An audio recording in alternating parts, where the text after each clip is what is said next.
আসসালামু আলাইকুম প্রিয় দর্শক, শেখ হাসিনার একটা লাইভ ভিডিও সোশ্যাল মিডিয়ায় ব্যাপক ভাইরাল হয়েছে, যেখানে তিনি বলছেন তারা আমার বাবা বঙ্গবন্ধু শেখ মুজিবুর রহমানের ছবিকে নিয়ে অপমান করার দুঃসাহস কোথা থেকে পেল, কিভাবে তারা বঙ্গবন্ধু শেখ মুজিবুর রহমানের মূর্তি ভেঙে দিল, আমি তাদেরকে দেখে নিব।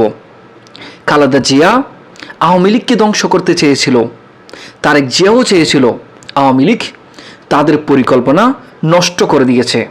তোমরাও আওয়ামী লীগকে কিছুই করতে পারবে না। প্রিয় দর্শক, চলুন কথা না বাড়িয়ে শেখ হাসিনার সেই ভিডিওটি দেখে আসা যাক। হাই কমিশনে ঢুকে জাতির পিতার ছবি নিয়ে অপমান করেছে, এত সাহস কোথা থেকে পায় আমি জিজ্ঞাসা করি।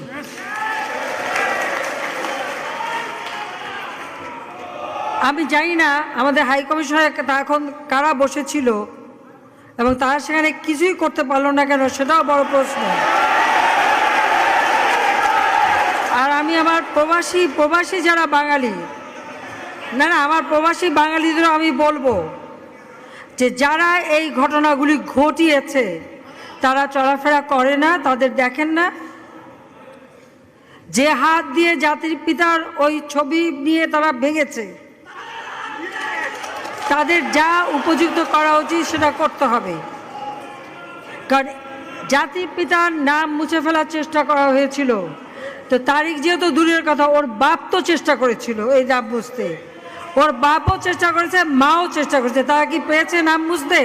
পারে নাই। ইতিহাস কখনো কেউ চাপা দিতে পারে না। আর জাতির পিতা তার 7 মার্চে ভাষণে বলে গেছে যে বাঙালিকে কেউ দাবায় রাখতে পারবে না, পারে নাই দাবায় রাখতে। তা আজকে এত বড় দুঃসাহস হয়ে যায়। হ্যাঁ, আমি প্রধানমন্ত্রী এসে আমারটা যা করুক ওটা আমি কিছু মনে করি না, কিন্তু তিনি আমাদের জাতির পিতা, যে আইন আছে সেখানে হাত দেবে এত সাহস কোত্থেকে পেল? তারেক যে ভুলে